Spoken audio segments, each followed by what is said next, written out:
Welcome to the 34th Annual Bluff City Cemetery Walk. My name is Scott Topple with the Elgin History Museum. This is my third year being involved with the Cemetery Walk, and I'm humbled that each of you make this privilege possible. Today I'll be introducing you to 6 of Elgin's past residents. You will discover a small portion of our city's rich and fascinating history. We will go back to World War II and learn about the important role that Elgin women played.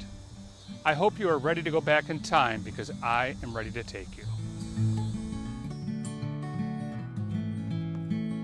We are all familiar with the local gathering spots, restaurants, churches, barbershops. But what about a shoe store?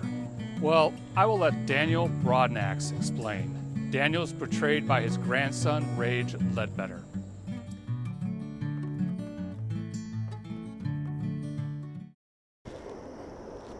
For about 50 years, Elginites who needed shoes came to me, Daniel Broadnax.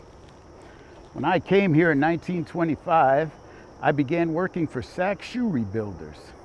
I stayed there 11 years learning the trade. In 1936, I left and opened up my own shop. A very proud day for me. Broadnax's shoe repair was over at the intersection of Summit Street and Dundee Avenue and was well known around town. I like to say I never met a shoe I couldn't fix.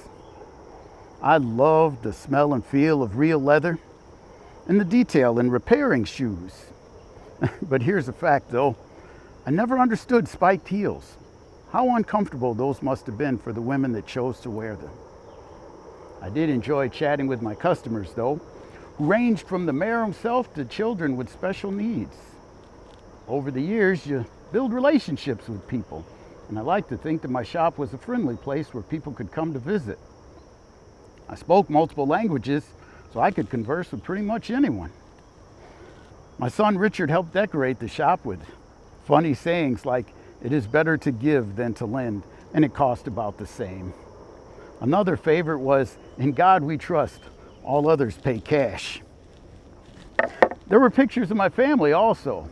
My wife Mildred and I had 14 kids, 8 boys and 6 girls. So they took up a whole wall. Then there were the Dixie cup tops the neighborhood kids donated. Back then the underside of those tops had pictures on them.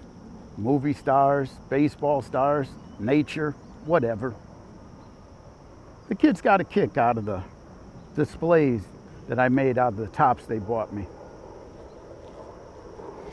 My health began failing, so I closed the shop in 1975 after 50 years in the business.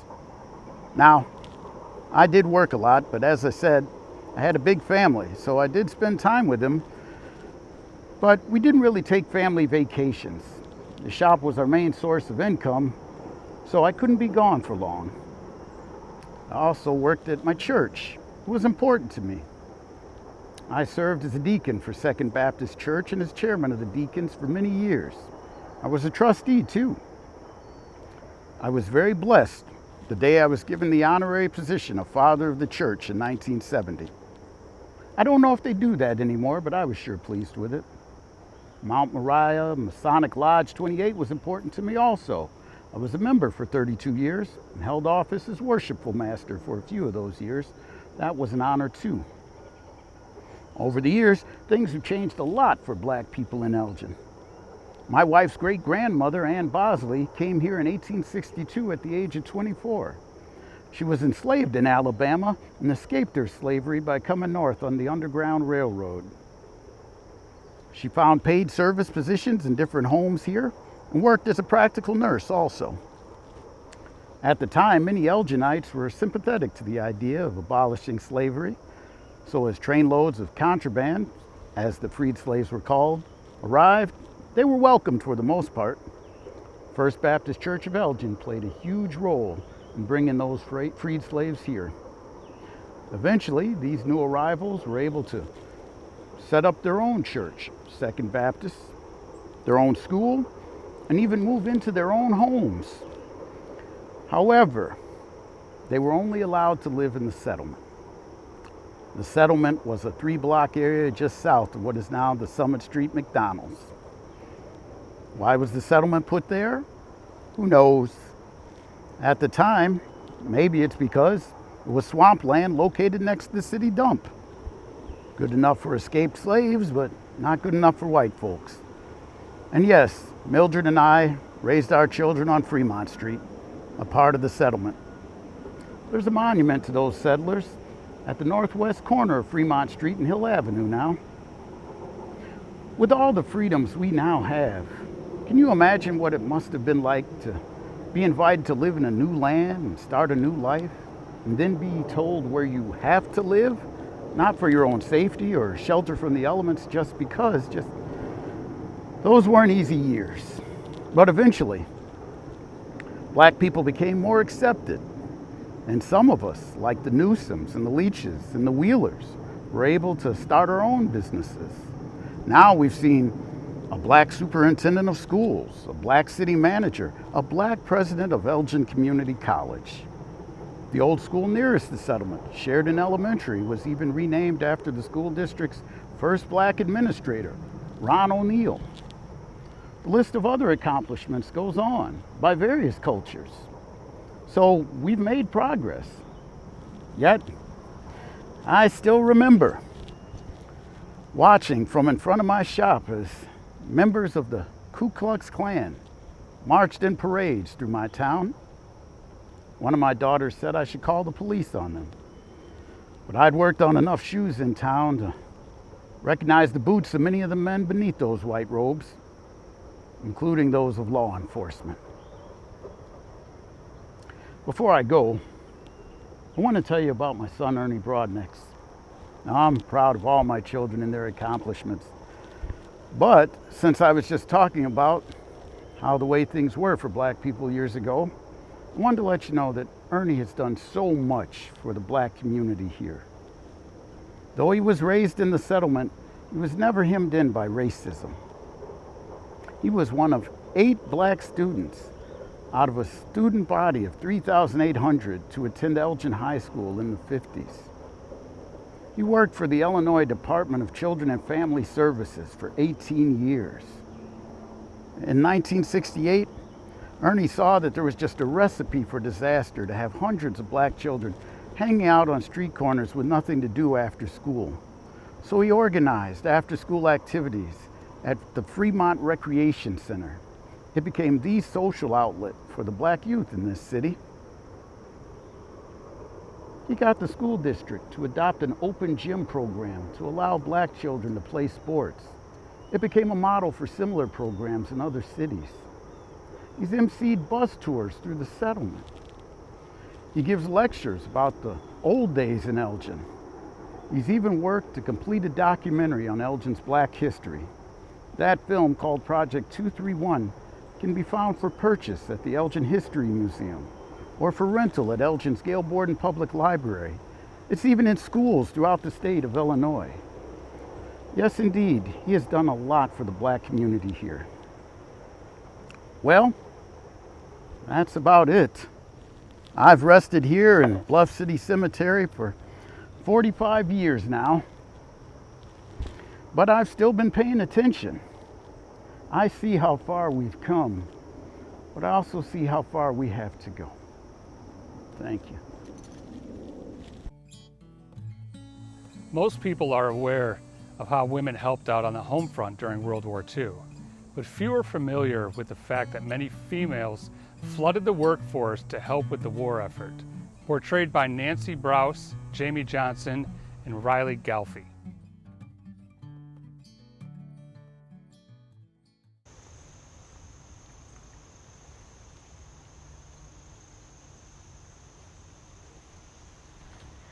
Good morning. I'm selling cookies for the Junior Red Cross for a nickel, which includes 3 cookies in a bag. You can have them in either peanut butter, chocolate chip, or sugar. My mother baked them using half our butter and sugar rations. What is the money from the cookie sales used for? I'm a member of the Junior Red Cross at Wing School. We plan on making a victory garden to help with food supply for the war. Wing School is also being used as a canning center. So the vegetables that are grown in the garden can be canned to help with the food shortage on the home front. We're also sending friendship boxes to kids in Europe that have school supplies and personal items such as toothbrushes, toothpaste, and bandages. With what's left over, we are going to buy some war bonds, and we also organize scrap drives. Even the schoolgirls are involved in the war effort.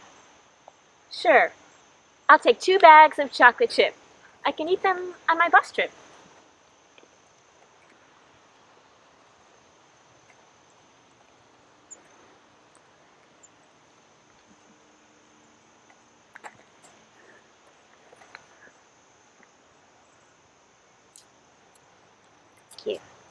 So where are you going? I decided to join up with the Waves and become part of the United States Navy. I was an elementary school teacher in Oak Park for 14 years, but now I'm traveling to Bronx, New York to attend Hunter College, where I will receive my basic training, which includes learning about things like training devices, naval operations, and naval standards. My brother just joined up with the Marines, so we have a blue star on our window. Would you like some cookies for your trip? No, thank you. My trip is short. I work at the Elgin Watch Company. I just started working there a few months ago when the men left to go to war. What do you do there?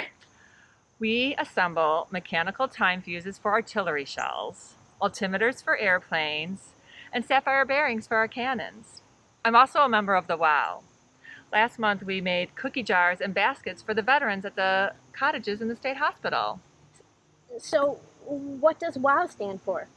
It stands for Women Ordnance Workers. We were inspired by the Waves and the WACs.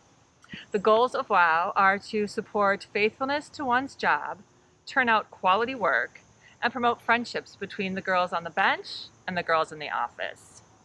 We also have uniforms just like the Waves, and we do fundraisers such as dances to raise money for the war effort. Last month, we raised $2,500 to buy 2 field ambulances. WOW was started by a group of women working in defense plants. It's an organization based on patriotism. We believe women employed in war work should be recognized as part of the Great War effort, not just mere factory workers. My mother also works for the Elgin Watch Company.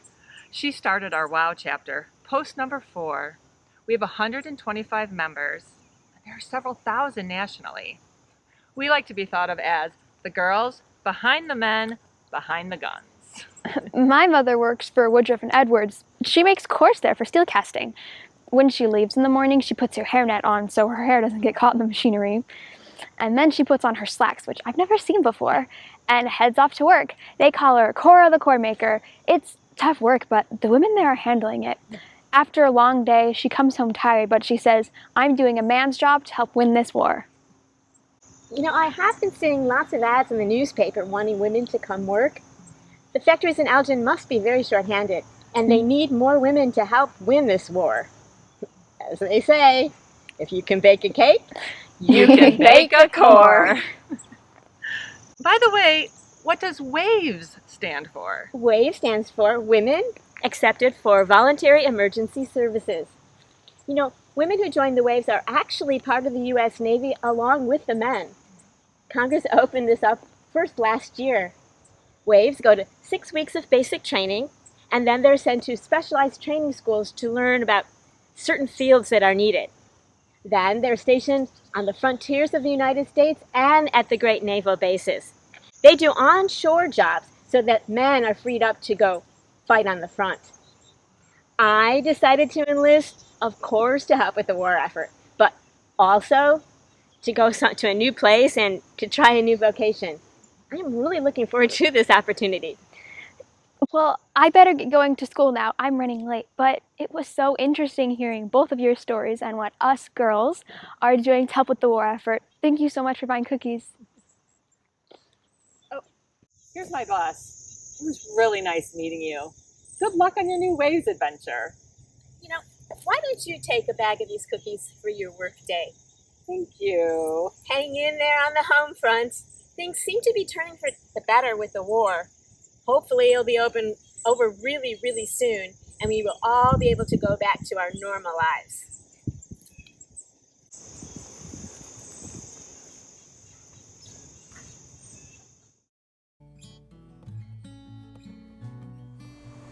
A city is never complete without an infrastructure. Banks, police officers, lawyers, even politicians. Andrew Cummings is going to tell you the story of John Randstead. Is the name familiar? If you have ever gazed at the stars while drinking a milkshake, you have seen it. Hello everyone, and thank you for coming out to Bluff City Cemetery. I am Judge John West Randstead. My name is probably familiar to you. It's on the second floor of what is now Al's Cafe in downtown Elgin. That building was my office, my son-in-law's office, and my grandson's office until 1970, so you could say there's some history there, but perhaps I'm getting ahead of myself. I was born June 14th, 1843, to John and Mercy West Randstead in Udina, Illinois. I was the oldest of 3 children, and, well, there's been a John Randstead in my family since my great-grandfather who fought in the American Revolution, so there was really no discussion when it was time to name me. My parents moved out to Udina from the East Coast, and my father found that he could buy land from the government for $1.25 an acre, about $40 in your money. And, well, this was fertile, valuable land to settlers and farmers, so he would buy and sell land to make a profit. He bought and sold thousands of acres, filling the family's coffers. But he was also a very generous man. He donated land for schools, for cemeteries, and for the Congregationalist Church. He served as postmaster and was a state representative. So you could say I had some large shoes to fill. I was always a big fan of learning and academics. In 1857, I was one of the first students at the newly opened Elgin Academy. And in 1858, I went to study at Lombard University in Galesburg, Illinois. The dates aren't a mistake. I was only 15 years old when I went to college. I graduated Lombard in 1863 and went on to study law at the University of Michigan, graduating with high honors in 1866. While studying at Lombard, though, I roomed with Reverend and Mrs. Fuller and with their daughter, Eugenia, who was taking classes at Lombard at the same time. Eugenia and I had so much in common. We had so many of the same interests, particularly academics. So it was really no surprise to anyone when in 1867, Eugenia and I got married.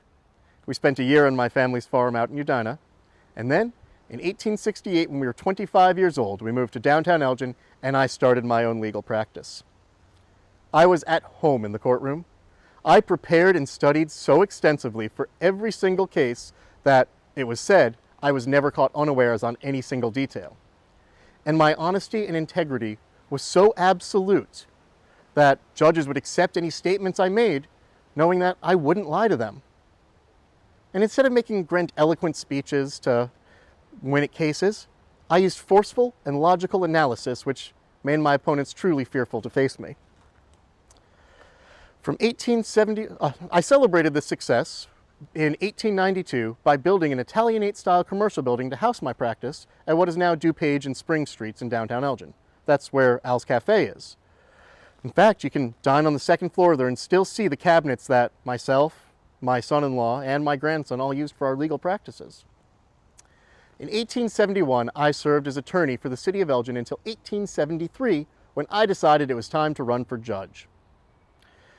I ran as a Democrat in a strongly Republican county against a very formidable Republican opponent. But with my strong personality and masterful campaign strategies, I gained supporters on both sides of the aisle and actually won by a very large margin.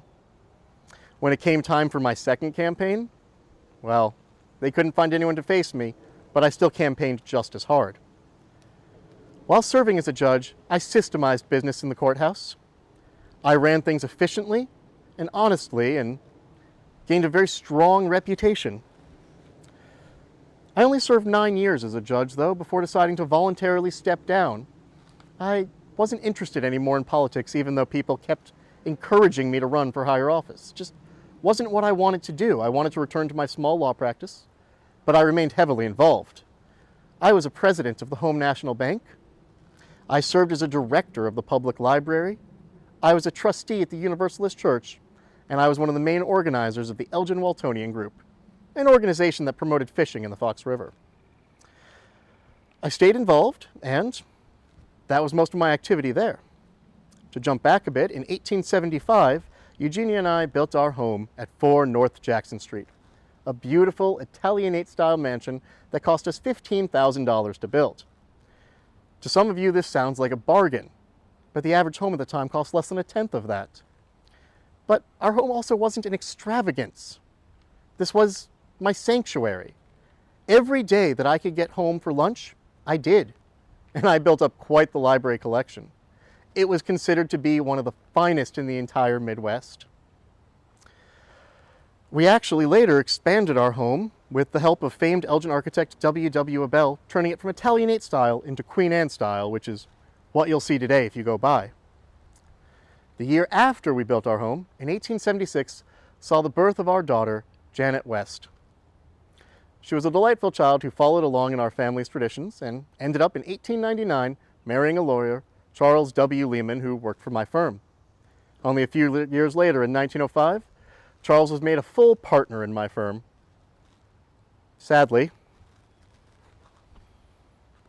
that's the year that after 25 years of illness, Eugenia passed away.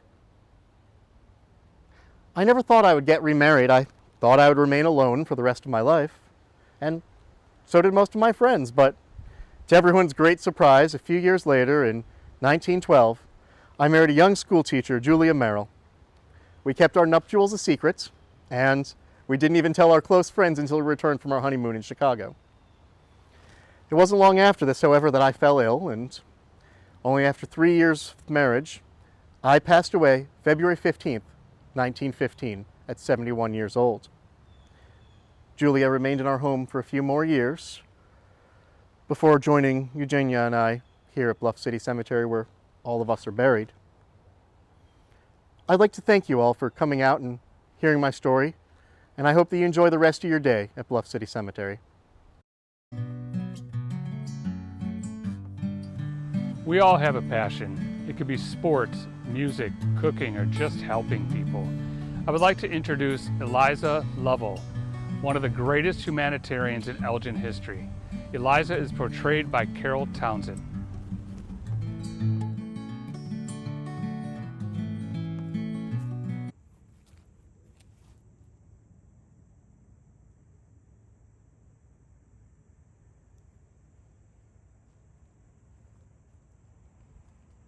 My name is Eliza Ann Hadwin Lovell, and I am a proud Elginite. Though in reality, I did not actually live here for all that much of my life. I was born in Yorkshire, England in 1844. When I was a teenager, my father died, and a short time later, Mother took my sister and me on a trip to Europe, leaving my married siblings behind in England. I was quite artistically inclined, already an accomplished pianist. And while we were in Italy, I became acquainted with a famous American sculptress named Margaret Foley. I was fascinated by her work, and she kindly agreed to take me on as a pupil. When Mother and my sister returned to England, Miss Foley invited me to go to Austria with her to visit William and Mary Howitt, both of whom were writers. I very much enjoyed their company. They must have enjoyed mine, as they invited me back for several summers and had me organize games and charades for their guests. My life took a wonderful turn when I met Vincent Smith Lovell. Oh, he was also of English descent, though his family had moved to the United States before Vincent was born. We actually met in Rome. How romantic is that? In 1876, and were married a few months later, and Vincent brought me here to Elgin. We lived with his family for a time, but eventually built our own home at the corner of Liberty and Margaret Place, just 1 block from his mother's house. My husband always suffered with fragile health. In fact, he had to leave his career in the newspaper business because of it. He eventually opened a real estate business, sharing work and office space with his brother, who was an attorney. Now, even though his health was fragile, some prominent citizens convinced Vincent to run for mayor of Elgin. Well, he was a man of high standards and well liked by all. He won the election, but resigned a year later after struggles with the city council. One of those was regarding Sherman Hospital, which was to open at the corner of Channing and North Streets. Well, some of the neighbours protested, fearing its presence would lower property values, and the council agreed with them and passed a resolution against the hospital. Well, Vincent vetoed the resolution, and the much-needed hospital was saved. After another annoying difficulty with the council, Vincent resigned the office, the only Elgin mayor to do so. His health continued to fail, and my dear husband died in 1892 at just 47 years of age. Vincent and I were not blessed with children of our own, but the good Lord still put children in my life to love and care for. But a couple of years after Vincent died, I adopted Ida Schelke, a young neighbor child whose father had been tragically killed. I cared for children and did what I could to help those around me who needed anything. Oh, for example, when the Elgin Children's Home opened in 1896, I gladly offered my own home for its use. A Miss Mary Peabody was the matron, and among the first children to live there were Harry and Fred Degner. Their mother had died just days after giving birth to the twins. Well, I shared my home with Miss Peabody and the children in her care for about a year before the home moved to larger quarters. And I did eventually adopt Harry and Fred. I was able to send them to Europe for a good education. In 1903, I traveled to England to visit my family there for the first time in many years. My 3 young nieces from Pennsylvania traveled with me. And we went on to Paris, where I rented a large flat, and the girls lived with me while attending school. One of the special things we did was to visit my adopted daughter Ida's relatives in Grendenwald, Switzerland. My nieces became good friends with their daughters, and so we rented a chalet and stayed for the summer. It was wonderful. Well, after 2 years of school, my nieces returned to the United States, but I stayed on in Switzerland and had my own chalet built in that beautiful place. My nieces visited me there several times. I returned to the United States in 1925, but not to Elgin. I made my home in Williamsport, Pennsylvania, near my Lovell family. When I died in 1928, I was returned to Elgin to be buried here in Bluff City Cemetery near my husband. So as you can probably deduce, I actually lived here for less than 30 of my 84 years. I do have a connection here, though, as I told you before, about my home being the first home of the Elgin Children's Home.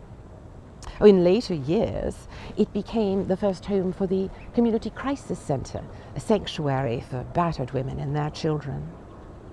I'm proud to say that our home, 600 Margaret Place, was on the Housewalk Tour in 1988 and was designated an historic landmark in 2001. The Elgin Children's Home always held such a special place in my heart. In 1902, it became the Larkin Home for Children, named in honor of Sarah Larkin, whose son Cyrus donated the property for it. It wasn't actually an orphanage, as it also housed children whose parents were simply unable to care for them at the time, as well as children who had lost both parents. In later years, it became a home for children with behavioral or emotional struggles, many of whom were abused. The Larkin Home opened several group homes, and for over 30 years, children in those homes were cared for by full-time, compassionate staff. Unfortunately, due to financial strain, the Larkin Home closed in 2013 after over 100 years of caring for children in its various forms. This is a testament to the care and compassion of Elginites, one of which I am glad to be called.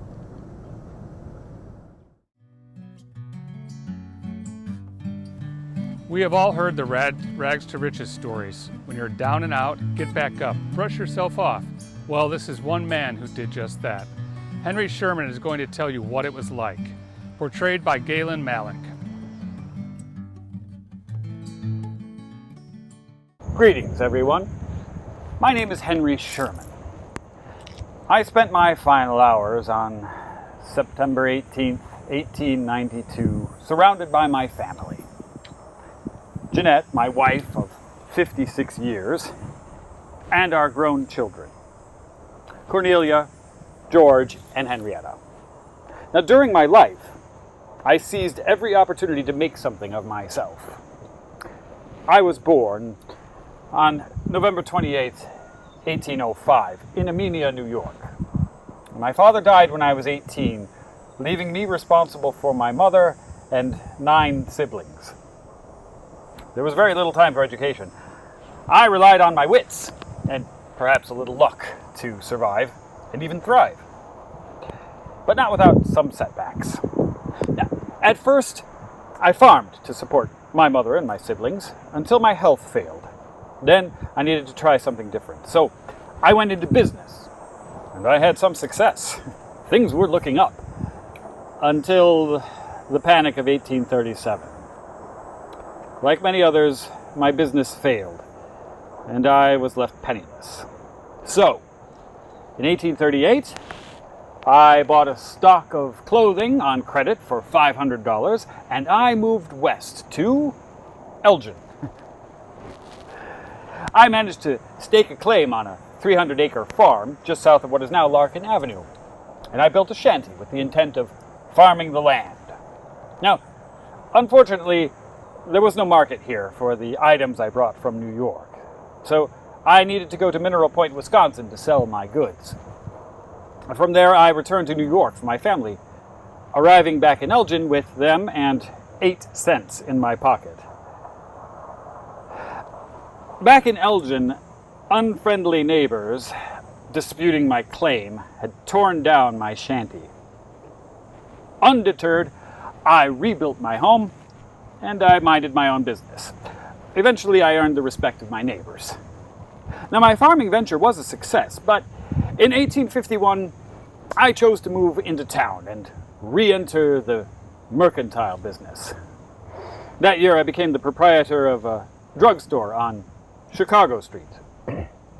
Other business ventures included buying stock in the failing Elgin Packing Company in 1870, and by reorganizing it, turning it into a profitable business. I held interest in the Elgin Wind Power and Pump Company, the Elgin City Railway Company, and the Elgin Condensed Milk Company.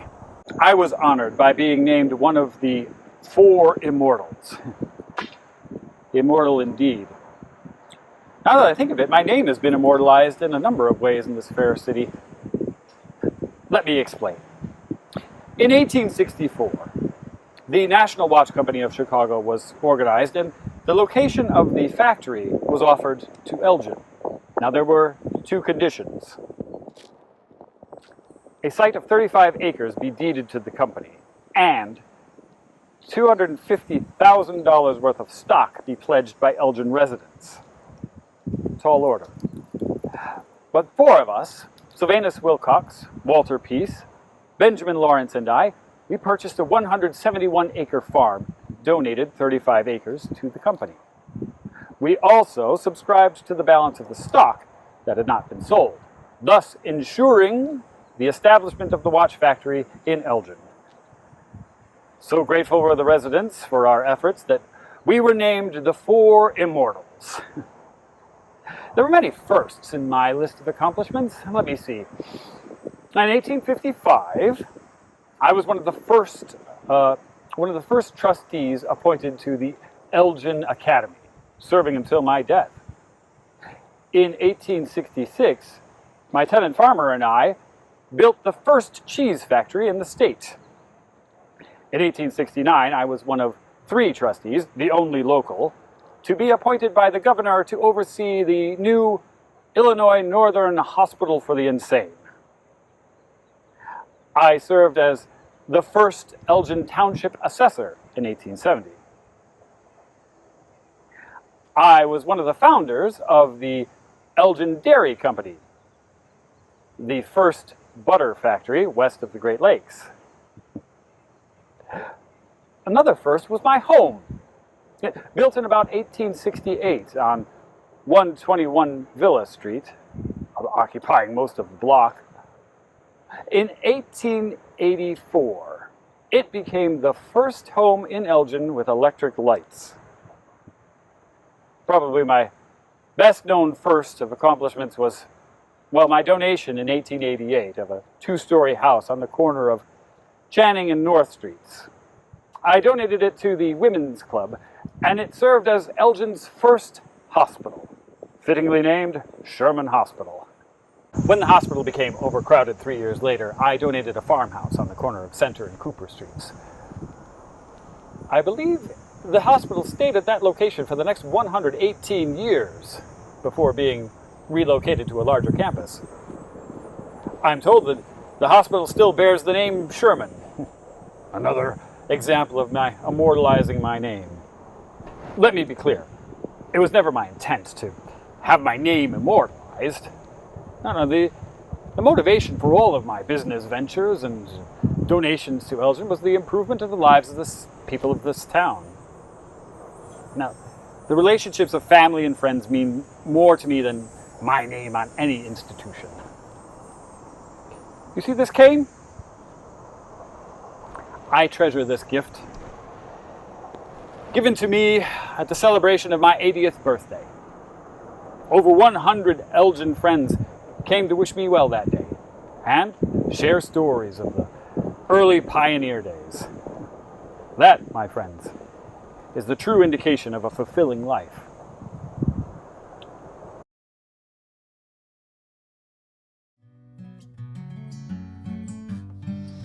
Elgin has an amazing landscape, all the beautiful buildings set against the Fox River.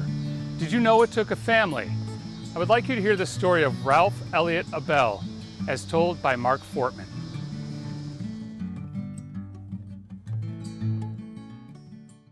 Hello everyone, my name is Ralph Elliott Abel and I'm very pleased to speak to you today regarding my life here in Elgin.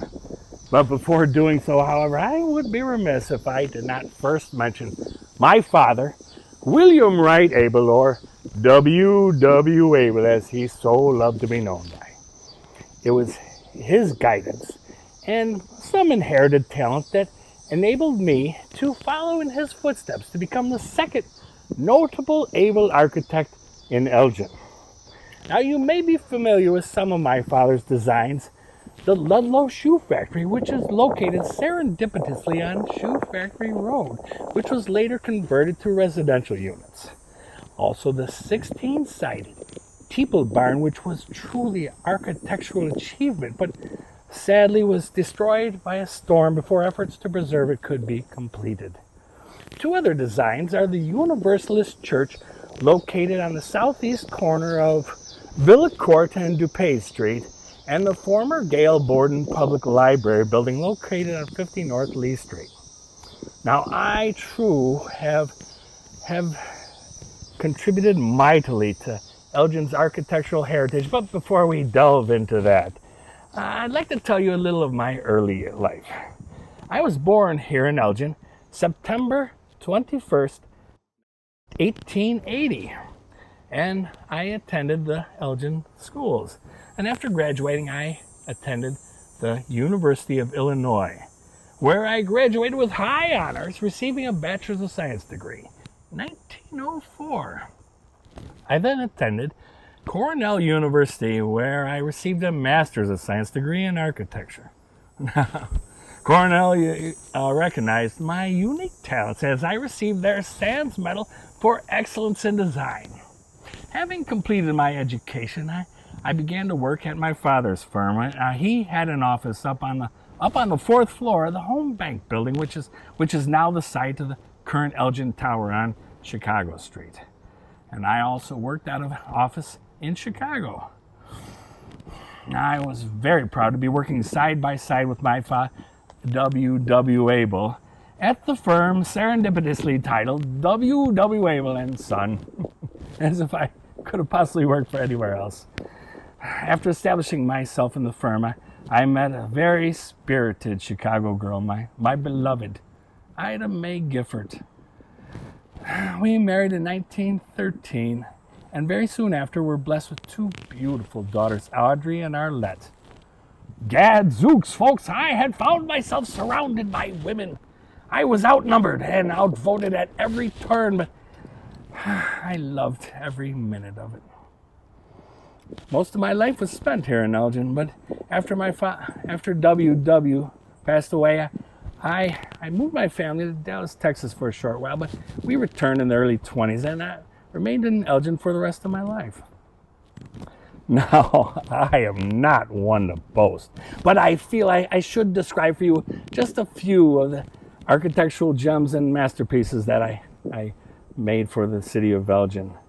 Some of them are still standing and others have been raised over the years. My very first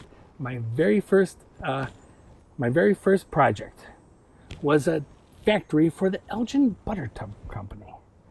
Now, this was located on 824 Raymond Street, but has since been demolished. Now, this was considered at the time one of the very finest butter tub factories in the whole country. I designed the Crocker Theater, Elgin's largest and most grand theater, 96 South Grove. But the city of Elgin deemed it necessary to demolish it in 2005. Oh, the humanity.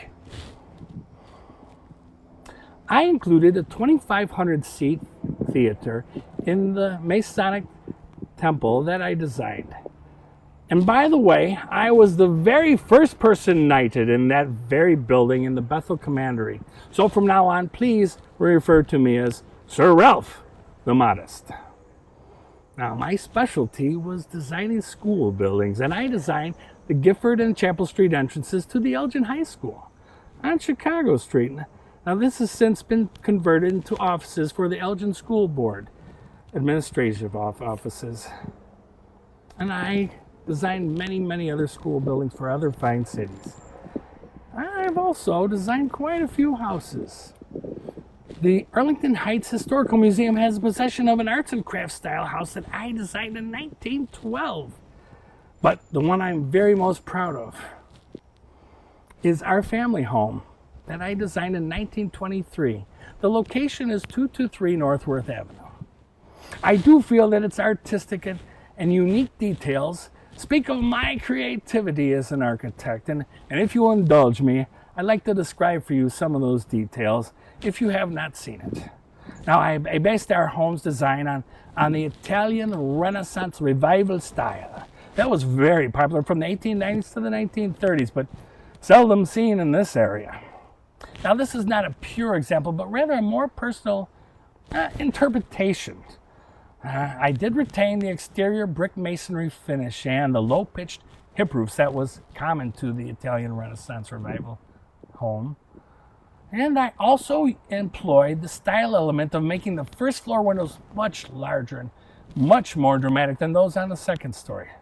Now, I eliminated the typical arched rooftops, and I would say that my boldest change in that house was to place the front doorway on the side of the building. Now, this was a very unique change in a style that celebrates symmetry and would have placed the doorway in the very center, and it confounded the mailman for weeks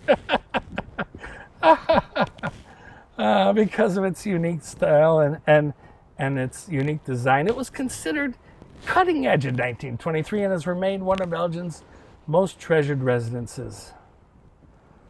It was my heart that interrupted my successful career.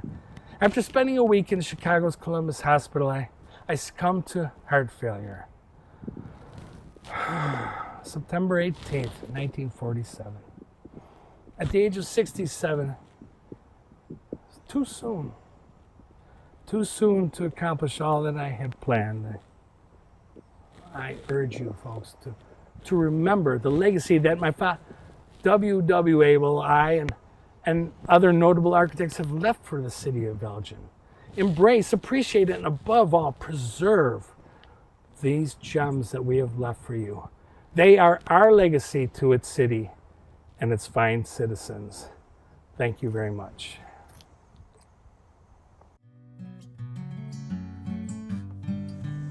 During the 1800s, people saw opportunity in the West, and that was no different from William Hubbard, portrayed by Tom Reiser.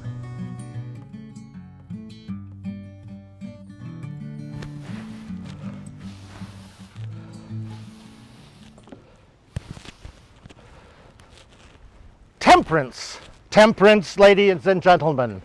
I took the Temperance Pledge in Boonville, New York in 1829. and they elected me president of the Boonville Temperance Society. But 1829 was also a sad time for my family. My dear wife, the former Mary Schuyler, passed on to her salvation only 2 months after giving birth to our dear, dear child, little Mary. Well, it was the year of my wife's death that I was converted and became an active evangelist for the Congregational Church. Before moving to Boonville, I worked in my father's store in Rome, New York. I did my apprenticeship there. When my father built a general store in Boonville, he made me the store manager. I was on my way. After a year of capable management, he sold the store to me. Well, there I was, an independent merchant, and within 5 years, a husband and father.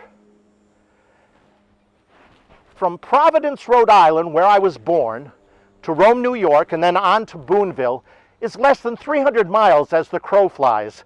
I've come far, but I am destined to go further.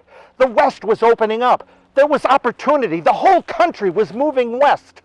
In 1832, I set out for Illinois. I crossed New York on the Erie Canal at 4 miles an hour to Buffalo, and then from Buffalo to Cleveland by steamship, and then overland stage to Pittsburgh.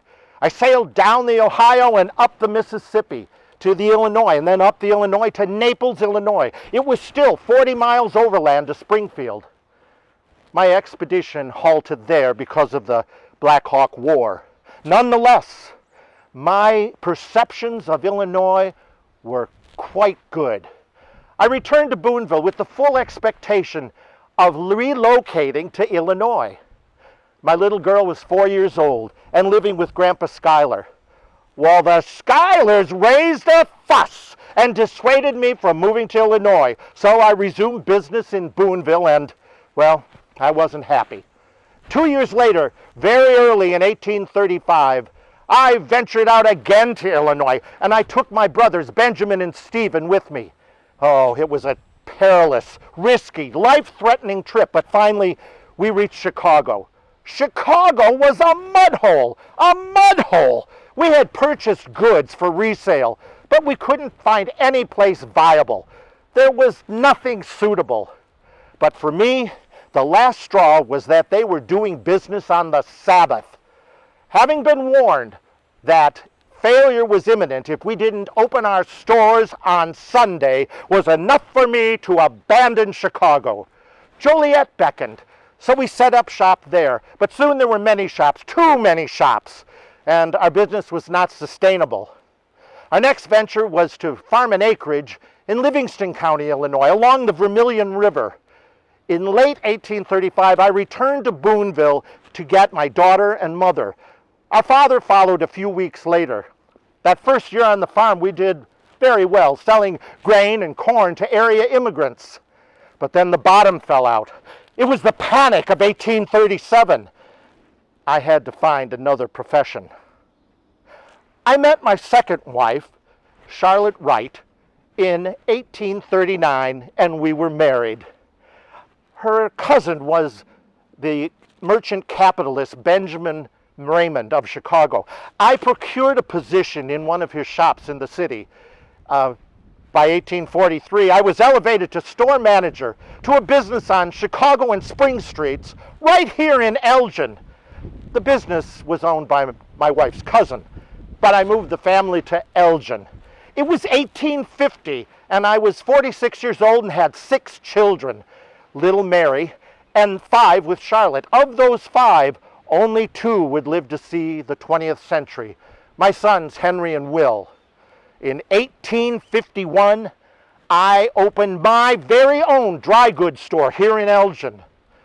In business, sometimes we had to trade rye and corn for goods. At one point, I had over 100 bushels of grain. A stranger came into the shop and wanted to buy the grain and did not dispute the price. But when he told me that he owned a distillery, I refused to sell him the grain. I had taken a temperance pledge. I thought that it would be safe to do right, and I was willing to abide by the results. I was criticized, but The following year, the grain crop was a total failure. People needed that grain for food, and I was thankful that I could help them. I am, and ever will be, an ardent abolitionist. I know that one time I was very outspoken on that subject, and the next day we found an empty coffin on our porch. Well, the signal was clear. I took that wooden box and chopped it up for kindling. I wasn't going to change my mind about slavery. A man cannot be afraid of his beliefs. I am opposed to oppression of any kind, whether in theory or in practice. I would do whatever I could to end what is the sum of all villainy, human slavery. But friends, a brighter day is dawning, and our loyal young men are aware of the imminent danger that threatens the destruction of our government. The dark clouds that have floated over us for some time will soon be dispelled by the light and the splendor of our institutions, and everyone will be equal under the law, and equal rights will be guaranteed to each and all of our 50 millions in this land. God bless you, and God bless the United States of America.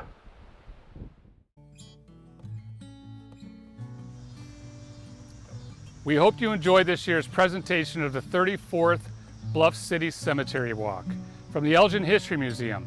Thank you for your continued support, and we hope to see you again next year.